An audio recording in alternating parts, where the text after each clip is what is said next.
and welcome to CAWcreations. I'm Cheryl Can on Instagram and Ravelry, and CAWcreations.com for show notes. I can also be reached via email at cherylan@cawcreations.org. I'm sorry it's been ages since my last podcast. All I can say is last semester got away from me, and I just got completely overwhelmed, and podcasting was one of the things that kind of fell off the wagon. As you can see, I'm now wearing glasses too, and took me a long time to get used to them. I've historically had really good vision, and just had a few issues, so I wasn't reading as much, I wasn't knitting as much. I had trouble reading patterns. But now I'm starting to get used to it, so it's going well. I can't even remember what episode we're on. It is January 2019. Happy New Year, and I'm just going to jump right in. I'm not going to do year in review or any of that. I just want to get back into podcasting, so I'm just going to go right ahead. There's been a number of finished objects in the time between when I podcast last and now. Many of them are gone as Christmas presents. One thing I did was I made a number of slippers, and I started with this basic slipper pattern. I think it's a Patton's pattern. You do a little triangle to start, and then you knit flat for the opening, and then you kind of take it in for the toe. That's the standard slipper pattern. I made these for my Dan and Vicky and some of my nieces and nephews.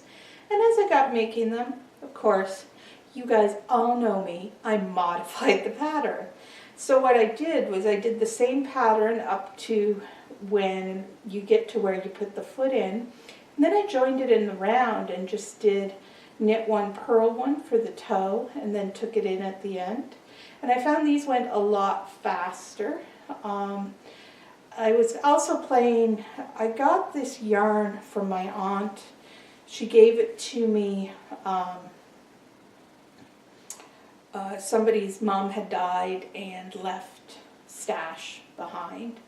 And the son didn't want it just going anywhere. He wanted it to go somewhere where it would be used. So it's an acrylic yarn. It's really interesting. It's kind of on a thread with hairs that come out of it. So for many of the slippers, I've doubled it up. So it's a nice heavy double knit pattern. These slippers I tried it single, and it's lighter. I don't think it will wear as well. And so I don't think these slippers will be quite as durable. These are my daughter's, and she's been wearing them constantly since she got them. So these seem, with the double knit, to wear really, really well. The slipper pattern is great because it's just simple and easy, and that's what I needed to knit before Christmas, was simple and easy. So that's my one finished object, is that I knit a number of pairs of slippers before Christmas. And as I was digging through the bag, I found a number of squares of fabric that the knitter had made. Obviously, she was planning something with all these squares of fabric. So I thought, you know what, it'd be nice to make some kind of little project with these and give it back to say thank you, and kind of as a memory to the guy who lost his mom. So I was trying to figure out what to do with these squares of yarn, and I was watching Nina's podcast, This Old Knits podcast, and she's doing a 10-stitch blanket with sock yarn, but I figured I could do one with this yarn, so that's what I did. I've got this 10-stitch blanket, and in the corners I've been putting these squares. So I've got one square here, and I've just put in another square here. So they're lovely little 10-stitch blanket, except that I did something weird when I started it. So I've got a little bulge here. It's not a big deal, but it's just annoying. I don't know what I did. I must have switched my fabric somewhere, and instead of knitting on the corner I should knit on, I knit on the other corner. The problem with this fabric is that anytime you try to pull it through, it just pulls apart. So you can't really rip this back. So that's going to become a design feature, and I'm just going to finish this project up. Keep going until I either run out of yarn, which I don't think I will, because there's a ton of mill ends. I've got like a, I don't know, one of those Costco bags full of yarn in this fabric. So I don't know when I will run out, but it's, I think it'll make a nice blanket and a nice keepsake for him. So that's great. What else have I done? Oh, if we're talking about errors, I want to show you this. When I was at Knit East the other year, I took this wonderful class on Fair Isle knitting. And of course, I used Fleece and Harmony yarn to make this lovely fingerless mitt.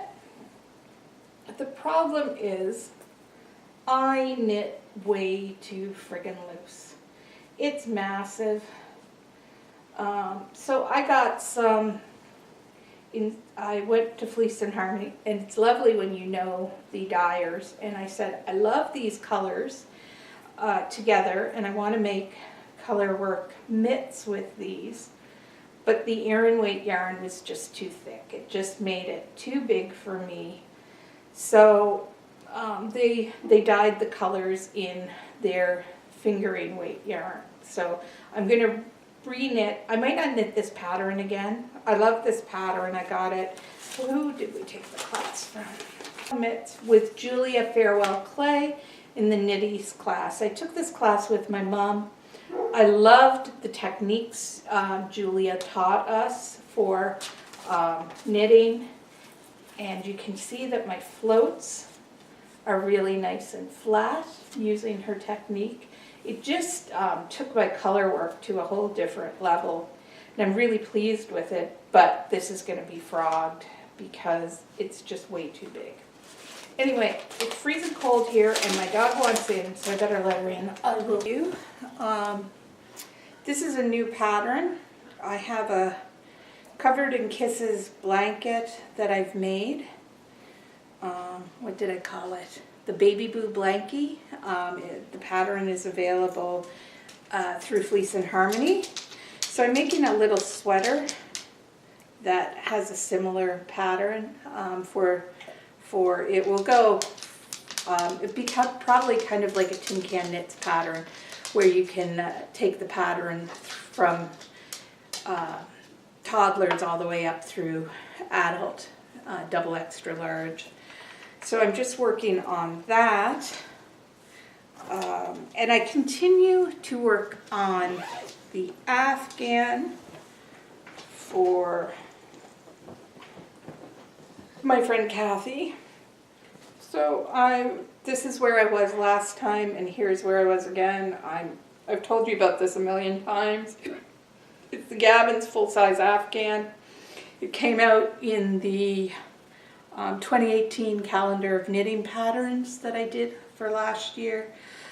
And this has been on the needles for forever. Basically, since last time I podcast, I've only gotten about another ball of yarn put on. And I think I have 6 left to do, which is better than the 12 I had when I started talking to you about this. It's done in Knit Picks Dishy. Yeah, Knit Picks Dishy yarn. And I think it's on a size 6. I don't know if it's a US 6 or 6 millimeter. I usually think of millimeters, but I will double check it and I will put it here. You've heard about this one a million times if you've been following the podcast, and I continue to work to finish it up.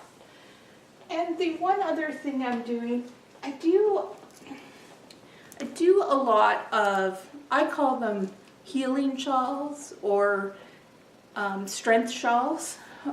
Many people call them prayer shawls, but a lot of people I know aren't necessarily religious enough that they pray, but they are quite spiritual. I make these for people who are going through rough times, loss of a child, loss of a family member, they're ill, going through operations, or just having a hard time with mental illness. And I have done a number of them. I tend not to post. I'll post the project in Ravelry, but I won't post what I write. I usually send a nice card talking about how this shawl was designed to help them. I did one, I used the trembling aspen pattern, and I talked about the tree and how the tree grows up as a community with a network of roots underneath that help support. Done a lot of arpeggio with broken cord shawls, and talking about how a broken cord can add a discordant note to a beautiful piece of music, and how that discord has to be added to give strength to the beautiful parts of the thing. So right now I have taken my beach day shawl and I've added a crescent shape on one end of it, and I'm making a shawl for a friend of mine whose daughter is going through operations. I'm hoping to have it done really soon. I've been cleaning my craft room. Horrible job. In September, I took the desk out of it. I had a desk in it that kept all our papers from years and years, and I took the desk out of it for my son to use. He's in engineering.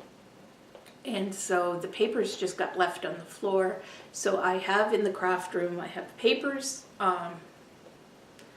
that had to be gone through. I had books that have been there for forever.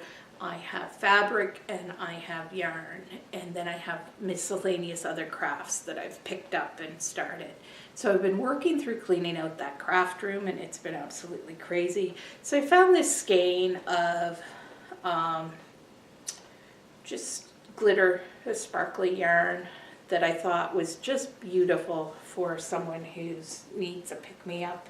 It's an acrylic. It's just a basic acrylic. I think it's a Lion brand yarn. Of course, the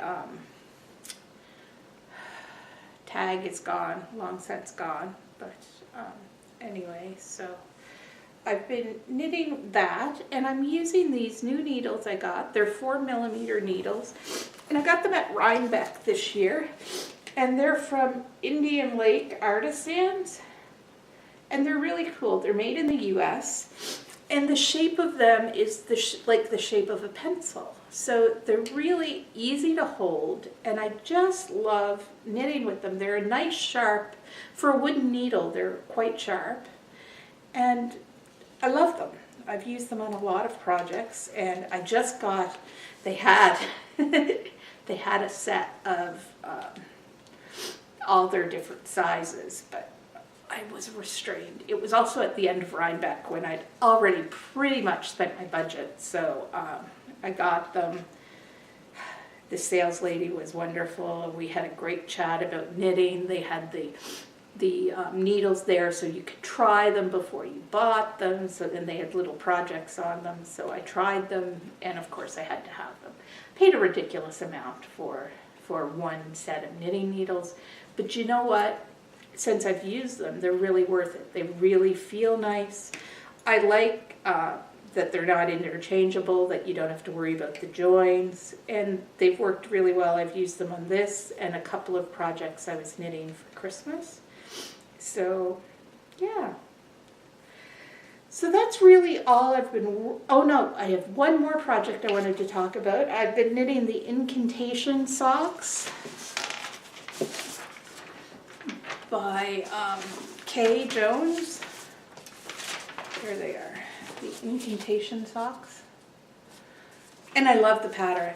I can't show you the first one that I've knit because it's a new yarn that's coming out from Fleece and Harmony, and I got an off dye, and so the color's not going to be available, so I'm not going to show it to you and make you want it when you can't get it.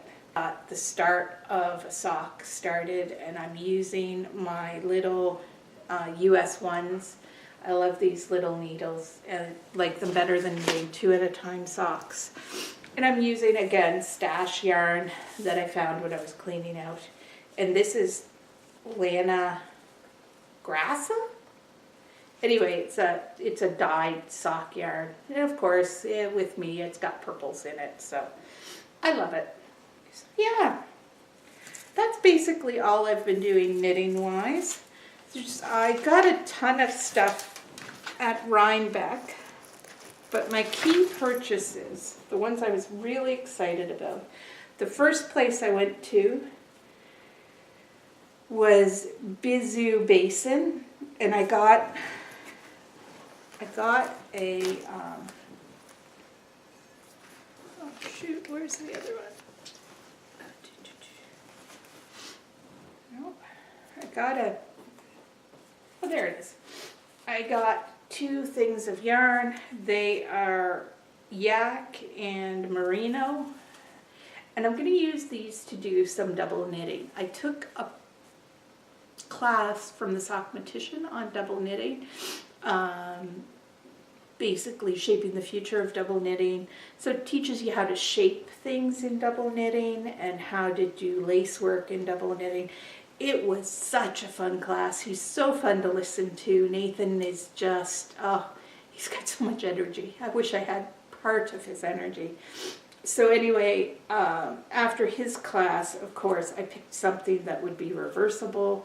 So these are the colors I picked. And as I was waiting in line, there was a lady in front of me, and her friend comes up and says, "Where did you find those colors?" And she went and got the exact same color pairing and bought it as well. So that was kind of fun. My tradition at Rhinebeck, when I go, is to buy Lisa Sousa's Rhinebeck colorway. And last time I bought it, I put it in my Find Your Fade with all of the other colors. It was the highlight color. This year, you know me and my purple, is this beautiful purple color. So I got 3 skeins because I'm ridiculous, and I'm going to make a beautiful kind of a t-shirt sweater out of this for myself, because I find I run hot. So my Binsey sweater that I made, it's beautiful. It's out of Aran Weight Fleece and Harmony yarn. It's as warm as anything, but I don't get to wear it very often because it's not cold enough. I wear it as a jacket some, but most of the time I find it too warm to wear indoors. So I'm going to do that with that. I also got a kind of a fall color, and a number of my purchases have gone the way of wandered off out of the bag. So the one thing I did do, because I'm a ridiculous knitter, is I bought enough from Lisa Sousa this year that I got her purple bag. Because last time I was there, my friend got that purple bag and I got the papery purple bag, and I needed the canvas purple bag because I'm ridiculous like that. The other amazing thing was that I met Nina from This Old Knits podcast and a bunch of other podcasters at Rhinebeck just before the podcasters meetup. We kind of met by the tree before that, and it's such a beautiful visit with all of them. It was wonderful. It made me feel very excited about my knitting and about my podcasting. But then I got home and I just hadn't been feeling 100%. I ended up going to the doctor, and I've been put on a specified diet, and this program is to try and reduce inflammation in my system. I have some autoimmune issues. So I didn't, of course, get a lot of podcasting done. I basically, for the rest of the year, went to work and came home. And that's really what I did. I didn't do a lot of extras. Even my knitting group, I get there once a week instead of twice a week. So yeah. I know this is a bit out of sorts. I haven't podcasted in a while. I will get back into it. I plan to podcast every 2 weeks from now on, so that should be good. Oh, yes, this is a podcast about knitting and books I've read. So the book that I'm going to talk about today is The Immune Recovery Plan. It's by Susan Blum. She's a medical doctor. It's a very interesting book. It talks about food as medicine. It talks about different ways of figuring out what your food sensitivities are and how to help get your body back on track. So it's a really interesting book because it talks about things you can do outside of just taking medications for issues. This is not what I'm following. Basically, my doctors put me on a keto diet, which means I have no sugar, no carbohydrates, so no breads, no rice, no potatoes, no root vegetables. It's quite the diet to get used to. The interesting thing about it is the 2 weeks that I followed it before Christmas, I lost 1 pound a week. So there's a good side benefit to it, and I feel better when I'm on it. So this book was great just to keep me on that yes, you know, there are other things besides just taking medications to try and get your body back on track. So yeah, so it's a really good book. I took pieces away from it that fit with what I'm doing. I'm still eating dairy. As much as I ever ate dairy. I can have cheese and I can have yogurt. That's really all I can eat, because when I eat creams or stuff like that, I get a sinus. It's almost like I have a head cold. So, but this book recommends you cut out dairy as well. And I haven't done that because on the keto diet, if you cut out dairy, you've cut out another whole section of what you can eat. So I haven't done that. But it was really interesting. It was motivating. It was a good book to read to just get me back on track after Christmas, because I met with the doctor just before Christmas, and my next appointment's coming up on Tuesday, and I've had a real struggle getting back onto this program after having had, and I didn't have a ton of sugar over Christmas, but I had enough sugar that I then had to go through the whole withdrawal from sugar again. So it was hard. So that's really all I have to say about knitting and books I've read. Other than that, in my life, I've been just trying to be more mindful and get some of the clutter around me cleaned up. So